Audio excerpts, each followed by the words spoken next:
So, when did counseling stop being about problem solving? Well, not anymore. Introducing solution-focused counseling with the unlicensed counselor. And now, here's your host, Steve Moak. Well, hello and good afternoon, and welcome to another episode of The Unlicensed Counselor. My name is Steve Moak. I am the Unlicensed Counselor. As always, so grateful to be here. And it's a little trying to be grateful right now on day 666 of the heat wave out here in Scottsdale, Arizona. I'm sure some people may get that joke because it is hot. I mean, hot outside right now. So wherever you're at, be grateful that you're not in Phoenix or Scottsdale, Arizona right now, because it is just, I think I said on the last episode, yeah, it's always hot here. But there's a point when you've lived here for 30 plus years like I have where you just hit the wall, right? And I think it's like in the last week or so, and I think this is the case with a lot of folks, it's like we're used to hot, 110, 115, like it happens. It gets to 120 every once in a while, but like after so many days, it just wears on you. You're like, okay, done. And I think I can collectively say as a state, we're done. The good news is we're coming up on August. August doesn't really cool off a ton, although there's a little cooler temps in the future. But we know that the end is in sight, right? The end is in sight. And man, I know you don't tune into the Unlicensed Counselor for a weather update in sunny Scottsdale, Arizona every week. But my God, it has been boiling. So anyways, just grateful to be here. I don't care what temperature it is. And in fact, so much so that I even went and did some hot yoga this morning. So it was hot on hot this morning here in Scottsdale, Arizona, but having some fun. And for me, that's really been the yin to my yang. I'm kind of an intense guy sometimes outside of the microphone, and I was missing that balance in the yoga. And boy, have I found a lot of value and benefit to that. And continue to encourage people, if you're hearing this, wherever you're at, sign up for a class, take it. Not what the topic is today, but just thought I'd like to plug that as well. What I do want to talk about today is kind of going back to tried and true in my roots is alcoholism, right? Specifically, I want to talk about some of the benefits of AA. I was actually talking to a girlfriend of mine, and she's like, have you talked just about AA in general? And I said, I really haven't. So I just want to share some of my thoughts, opinions, and feelings around Alcoholics Anonymous and the benefits that it's brought to my life. And hopefully it may bring to some other folks who are struggling in your life some pros and cons. And I've heard all of it. I'm coming up on 9 years on September 11th here this year. So I got a little bit of experience. I've been in and around the program, worked at a treatment center, took people to meetings. I've heard all the excuses for not liking it, for hating it, all of these things. Just thought I'd share a little insight into that in case those folks that are out there who may be struggling with addiction, may be in recovery, may have someone that should be in recovery or moving towards recovery. So I want to talk a little bit about that, and I'm excited to do so. But put a pin in that right there. Before we get going, I want to thank our friends at ShareTech as always. Look, I don't know if folks know this right now. This country, we are at an all-time high for drug use. Period. The previous all-time high was 1979. Coincidentally, I was born in 1979, but I don't think that's either here or there, Robin. I see you laughing. I think that's just a coincidence. But we are at an all-time high right now, and I don't think parents or people are aware of that. People hear about fentanyl. They hear about how it's killing people, but the truth is recreational and regular drug use is at an all-time high. Why am I bringing that up? There are tools that can help in your own family, right? There are tools like drug and alcohol testing. It doesn't mean that you have to be doing it all the time. But one of the biggest things that I'm a proponent of is drug testing and having that test sitting on the counter, specifically of middle or high school. And yes, I'm including middle school students. It is not too early. The data says that average age of first use is in 7th grade, right? So by the time parents find out is usually about 18 months after that. So, it is not too early to get a drug test, put it on the counter at your home, use it as a deterrent, and use it as an out for your son or daughter so that when they're going out to a party or friends or whatever, and they're getting peer pressure to, potentially smoke, snort, take a pill, whatever it is, they can say, love to, my stupid parents. They've got this, ShareTech drug test that's sitting on our counter right here. It tests for over 100 plus drugs. And, the detection window goes back, a significant period of time, and it can't be cheated. So, there are more benefits to drug and alcohol testing than, yes, just finding out what's in the system. It can be used as a tool of prevention and allows your son or daughter to have an out. And the reason I bring that up is obviously we're going back to school. I think I talked back to school last week. Go to betterdrugtest.com right now. Pick up one of these bad boys, put it on the counter. A couple things are going to happen. You're going to have a conversation with your son or daughter about, what's going on. And this is a great time to do this as you're starting out the year. And by the way, if you then suspect, I get that word eventually, something, they went home, came back, smell like booze, bloodshot eyes, big bag of Taco Bell, whatever it is, you know what, maybe it's time that, hey, we need to actually use the screen that we bought. So again, thanks to our friends at ShareTech. Go to betterdrugtest.com, pick up this test. It is, $100. It's $100 for a reason, not these $20, $30, $40 cheapy tests on Amazon. Because when you need to know, you need to be using the ShareTech test. So next up is our friends at Easy Sheets. You know me, my favorite subscription, EasySheets.club, $50 every 2 weeks, once a month. You pick how frequently you want the sheets sent to you, professionally cleaned and pressed, just like you're sliding into that hotel sheets, whether you're in Hawaii or wherever it is. You're going to get that same experience, getting into your bed every single night. Oh, and by the way, you don't have to worry about when you washed your sheets last. They come pressed in a sealed bag, delivered right to your front door. Take the old ones off, put them into a prepaid bag, drop them off at any post office or UPS store. They get sent back to our place where they're professionally cleaned and pressed and then sent back to you as well. Go to EasySheets.club. It's honestly one of the more fun, relaxing subscription services you could have. Go to EasySheets.club. Trust me, you and whoever's sleeping next to you is really going to enjoy that. Again, visit me, find me on social media at The Unlicensed Counselor. Go to my website, theunlicensedcounselor.com, if you want to book some time with me and actually dig into a little more deeply on some of these topics, addiction or not related. Happy to spend some time meeting folks and kind of talking a little bit. And then again, my last plug before we dive into it is the Prevention Organization, the nonprofit that I founded with a group of individuals that, this drug and alcohol addiction is near and dear to my heart. We can keep building treatment centers. We can keep building outpatient programs. We can keep building beds.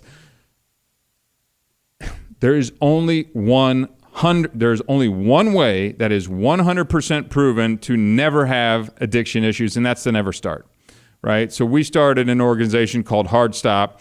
Go to thestopstartshere.org, and you're going to find, what our mission is about preventing youth substance use, right? We want to get to folks earlier in that middle school, in that high school. We want to give them reasons why through edgy, raw social media campaigns, not just same old statistics that get regurgitated throughout. We really want to be aggressive with our messaging, and we're going to need support from folks out there, whoever's ears are hearing this right now. Whether it's $5, $10, $20, you want to donate to our campaign to help our mission get to your kids' ears before your drug dealers do. Visit us again, thestopstartshere.org. You're going to see a lot of social media rolling out that way. So, okay, sorry for all those plugs this morning, but you do have to pay some bills in order to keep doing this stuff. So, back to the mission at hand. So, Alcoholics Anonymous, I feel like it's getting a little less mysterious over the years. It was really kind of smoky, dark, hazy rooms meeting in church basements and things. And there's still, a decent amount of that exists out in the world. But I feel like it's less shrouded in secrecy. And I want to continue to kind of open that up a little bit more because I do think some of that can scare people away. Right. And look, I worked in a treatment center. It was what you call, quote unquote, a higher end treatment center. So we had a lot of resistance to people thinking that this was only for kind of bottom of the barrel drunks or people that they're just kind of dragging in off the streets.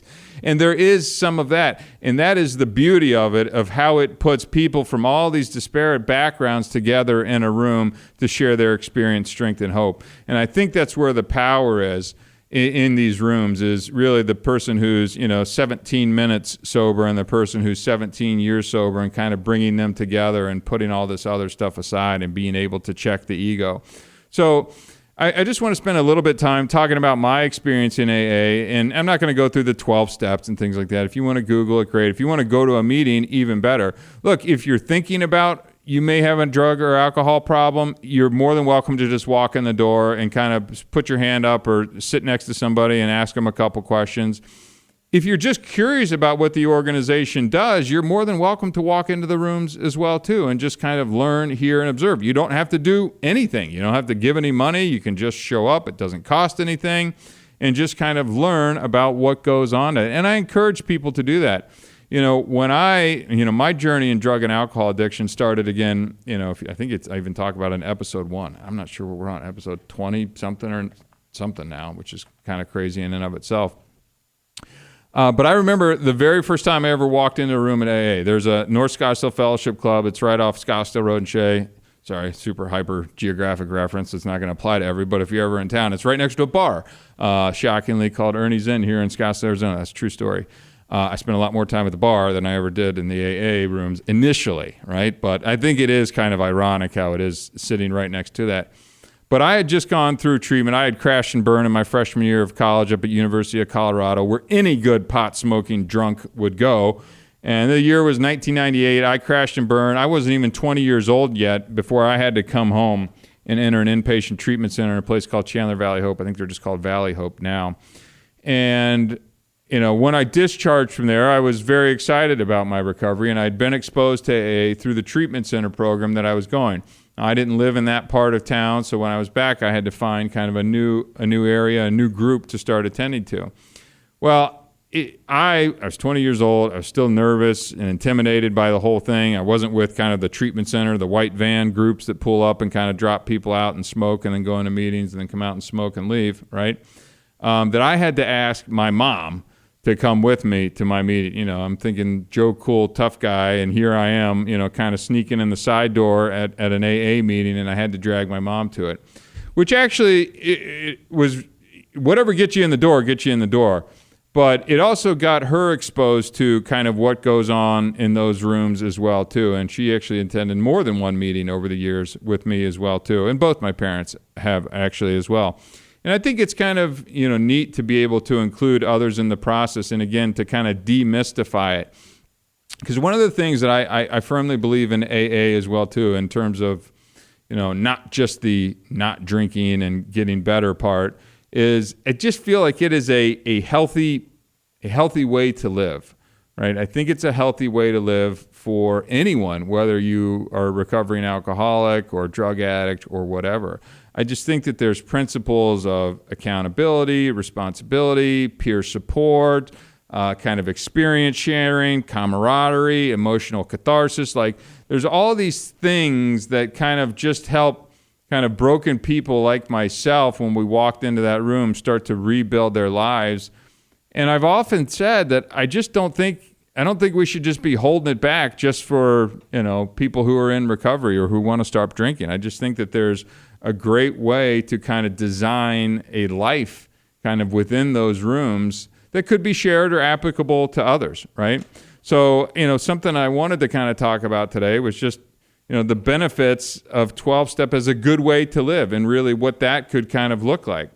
And I think the number one thing is kind of self-reflection, right? So you're able to kind of go in there and start to take a look, be around people that have been through similar things. You can take an honest look at your behaviors, at your past problems, and start to get some self-awareness and maybe start to develop some accountability while you're in there and kind of learning.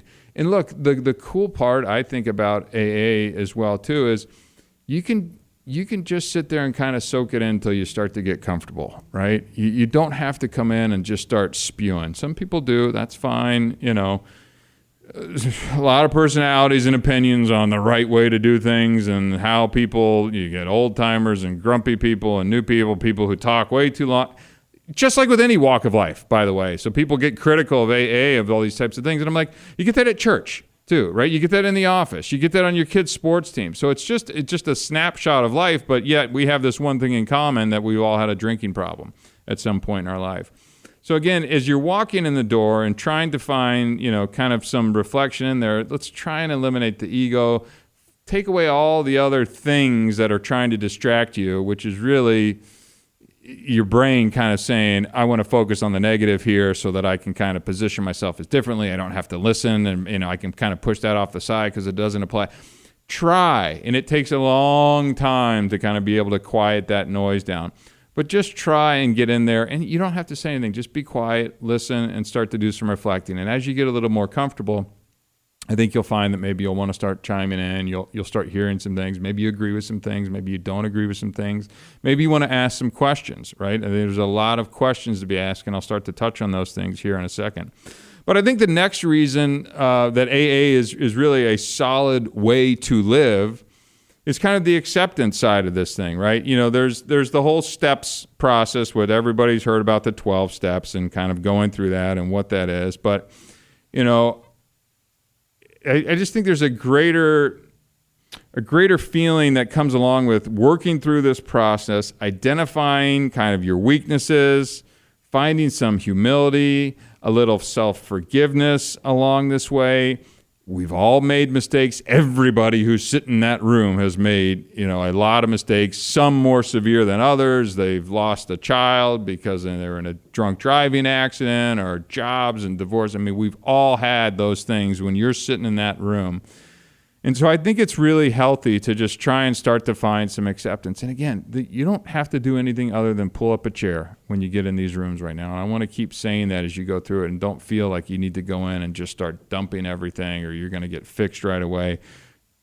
Pull up in the back. People do this all the time. Pull up in the back, right? You can hide out. You can be the last one in, the first one out, whatever it is. But as you get more comfortable, and then start talking and start digging in a little bit deeper. But these are some of the things that I think you're going to find that it's a good way to kind of live because of some of the principles that are just within this program, right? And so this kind of ties into personal responsibility as well, too. So this is kind of taking responsibility for actions that you have done and not really just trying to hide from them. I mean, you've got to kind of pull and extract some of this stuff out of yourself in order to start moving forward. You're going to hear a lot of talk around making amends when you're in AA, and that's, a very AA thing to do, and there are steps that talk about doing that, and I believe in working these steps through to completion. And some people can do it very quickly. Some people take their time and move through it a little bit more slowly. Whatever that is, I think the personal responsibility that comes from that, because then you have to go back and look and kind of address some of the things that you don't want to address, right? The crap that's been in your life. But I'm a big believer in kind of addressing those things in order to kind of move forward in life as well, too. And I think AA does a great job of helping people move through that process. And again, you don't have to go see a counselor. These are unlicensed people. I mean, yeah, it's right up my alley, right? But now you can start to kind of get some integrity back as you're talking about these things. And hopefully you're going to be able to turn the corner and start growing as well, too, as an individual, because you're taking some of the responsibility and talking about some of these things. And the other people in the room who have maybe been there a little bit longer and have kind of processed a lot of this work, they're going to be able to come alongside you when and if you're ready, right? There's things called sponsors when you're in there. It's a very common thing people have heard about. Don't be in a rush. I encourage everybody to do it, but I'm more concerned about getting your butt in that seat than kind of doing anything else. Because for some people, it's, if I can just get you there, like, that's a massive win. That's a massive win. And I don't then want to tell you to get a sponsor, and read all the books, and do all this, and go to this many meetings. And it's like, just get there and like sit down, have a cup of coffee, chill out for a little bit, and then just try and listen. That would be my steps number one in kind of getting you there. And then from there, I'd say, let's start building some relationships with some people. I'm fortunate now in the place that I go that I recognize a lot of people, and they recognize me. The flip side of that is sometimes those people go backwards. But that's a part of the beauty of walking into these rooms, in my opinion, is I see people that I knew maybe went through treatment, went through outpatient, have been in the rooms for a long time, and then they'll slip. And, sometimes they don't make it back, meaning they die. And I should be more blunt when I say that, because it can be life or death. But what enjoy is a wrong word to you, but what I get benefit from is when they come back in and go, it was even worse this time out. Right? It was even worse this time out. So having those types of friendships, relationships while you're in there and connecting with others is not only going to help in your journey, but it's going to kind of help rebuild you as an individual too, because so many times our skills and friendships and things were built around drinking and booze and shots and parties and picnics and work events, and it's like all this, that, and the other thing. So you're almost like going back to, toddler stage of this is how you talk to people and you create friendships, and this is what a community, and it's okay to, hug somebody or hold hands and say one of these chants or prayers or things that they do in the room. Like you're literally like so oftentimes, kind of rebuilding things from scratch, but I think it's okay. But get to that when you get to that. Like, I don't need you to walk in and feel like you've got to be best friends with everybody in the room. Go at your own pace. If you know somebody that's in recovery, right, I think it's cool to just be like, can I tag along with you sometime? I don't know what I'm looking for or not looking for. I'm curious. I guarantee they're going to say absolutely. And then just kind of tag along and see what goes in. Keep an open mind. You're going to be put off by certain things. You're not going to like certain things. You're not going to like certain people. When horses do that racing, they get those blinders on, right? Try and keep those blinders off. So when all those distracting things, which is really your mind trying to give you a reason not to hear this information, because it's kind of messing with you. So, there's other things that going on, like surrendering control, right? And now the steps talk about this stuff a little bit more. I'm not here to talk about the 12 steps today. I'm talking about how I just think it's a good way to live. And they just encourage you to kind of let go of the control thing. Right? What did one of my therapists used to always say? Get out of the God seat, right? And I was like, I wanted to control everything and felt like my way was the right way and all this types of things. Now, one of the funny things is when you get into AA, you get a lot of isms and phrases and things like that. And there's a couple that, really stick with me, and I take some of it and leave the rest. Like progress, not perfection is one that I use in business and my personal life and all those types of things. What it means to me is I'm always just trying to move forward. I'm not trying to be perfect. I don't feel that need to having to be in control and have everything be my way. And you know what that also does? It reduces my stress level. So again, that is a good way to be able to go. And I know some people are going to hear that and go, but that's what makes me successful and that's what drives me. I understand that you may think that, but there is kind of a balance in one's need to control and the anxiety and the stress level that kind of comes along with it. So I just think that there's some real benefits to being able to surrender in the control aspect and what AA can kind of expose you to in that. And then it's also just going to kind of help you continuously improve as well too. I think that it is a great place to go to have lifelong kind of commitments to just improving. It doesn't have to be done in a week or a month or whatever, that you can just kind of keep showing up occasionally. And this is what always happens to me.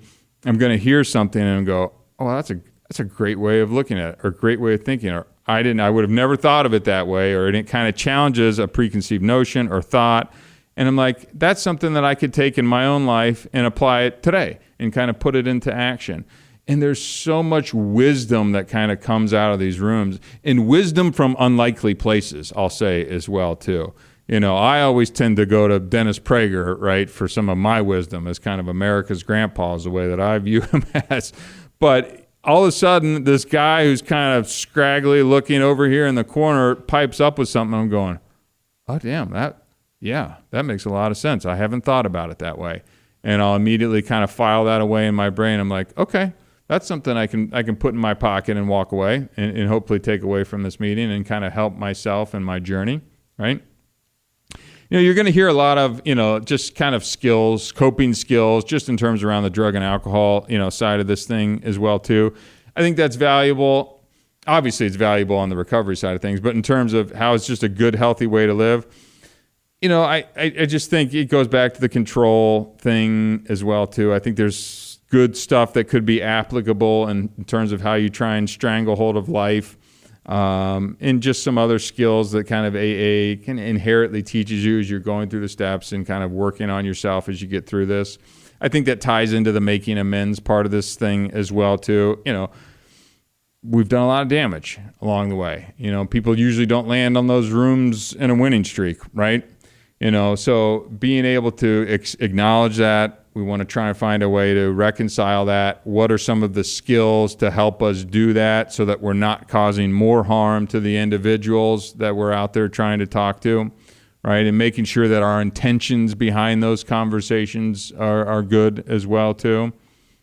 But I would say arguably one of the biggest skills that, I've taken away, and then I think, again, is 100% applicable outside of just the rooms there and the 12-step stuff, is just living in the present.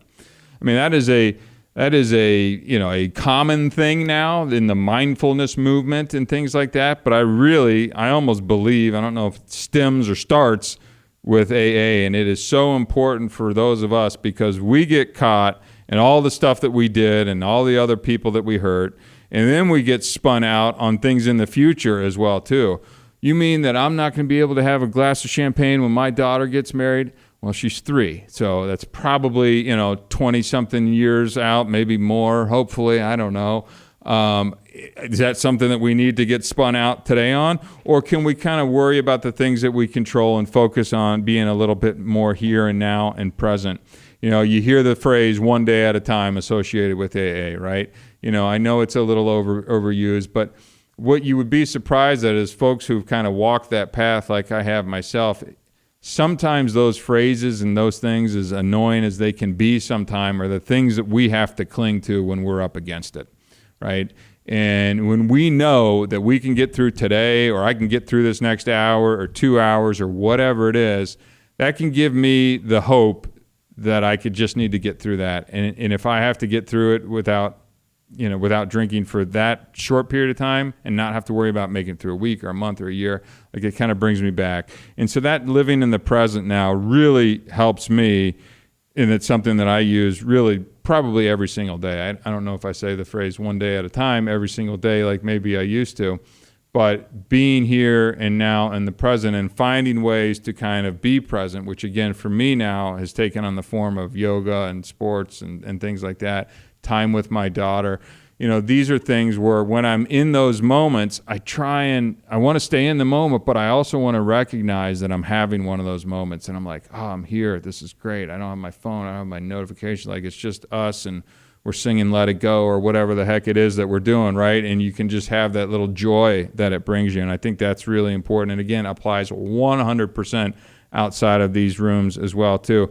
But there's the accountability side. I mean, obviously I've mentioned the sponsor thing a couple times and how it's a good way to have accountability in your life. And I think that applies to business. I think it applies to church. I think it applies to having goals. I've talked about it in other podcasts and episodes as well too. Having someone to help hold your feet to the fire, to help ask how you're doing, to see if you are staying on track with the things that you want to commit to, is a great way to actually, drum roll please, achieve those things that you've asked the person to help you be accountable to. Same exact thing applies in our world, just in terms of not drinking. I mean, if we're having thoughts or we want to go do something, because our brains, physically, chemically are changed when we walk into the room because of prolonged drinking and drugging, right? So we almost need a surrogate brain to kind of bounce some of these crazy, messed up ideas that run through our heads that most sane people would never consider. So for us in a sponsorship sense, we're able to say, hey, here's what I'm thinking. And they're going to go, hello, no, bad idea. We're not going to do that. Make sure you call me every hour for the next hour to make sure you don't do that, right? Or whatever it is. But again, as it pertains to just a great way of living, accountability partner, right? Find it, try it, attach it to your goals that we talked about a couple episodes as well too.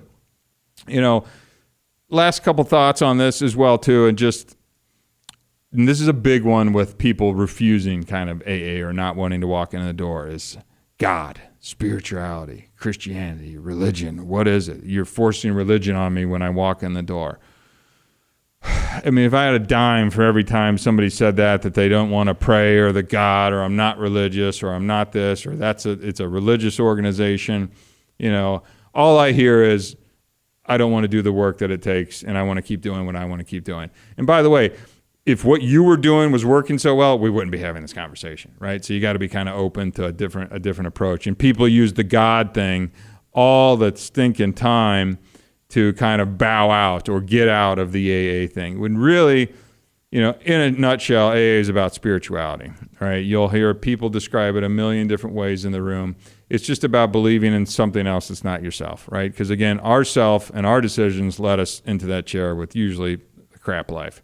So being able to find a higher power, God, whatever that is, and believing in something else is a key central component that really helps in this process. Now, again, taking it to the outside world, I believe that one of the things in our culture that why we're just crashing and burning daily and keeping going down circling the toilet bowl is because this country has lost a sense of God and family and values and things like that. That's my own personal belief. So, I think that it's an important thing, whatever it is, Jewish, Christianity, Catholic, Muslim, I don't care what you choose to use that, but the values, beliefs, communities that support those types of things are important into creating better people. And the further it appears that we get away from that, I think the evidence is all around us of things, going up in flames, both literally and figuratively here, at least in Scottsdale, Arizona, because it's 1 billion degrees.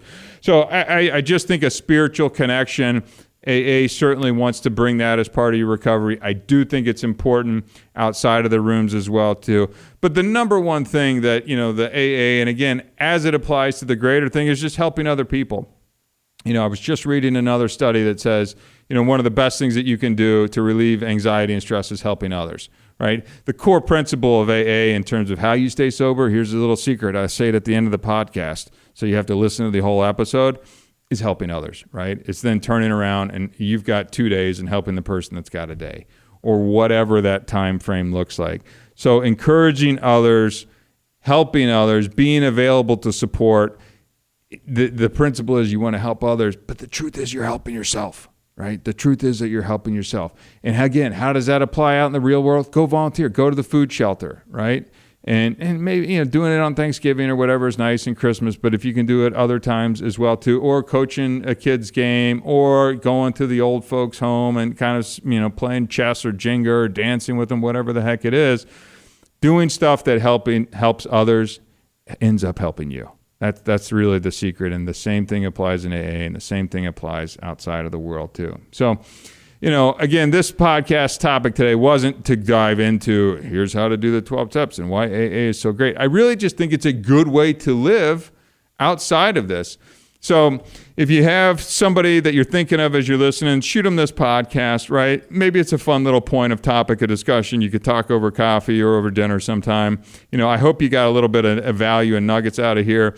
If you're curious about it, go to AA website. You can find AA.com is actually American Airlines. So I'm not sure what the exact AA website is, so make sure you don't land there. But go out, find a meeting, walk in the door. Cost you nothing, free, easy to do. Talk to some people. Yeah, they might smoke a little bit, no big deal. A little more vaping these days than smoking, but it is what it is, right? We're about saving lives and getting better. So if you found some value, shoot this podcast to another. If you like what you hear, follow us on Instagram, Facebook, all the usual social channels. And I think that's all we got for today. My name is Steve Moak. I am the unlicensed counselor. Until next time, thank you very much.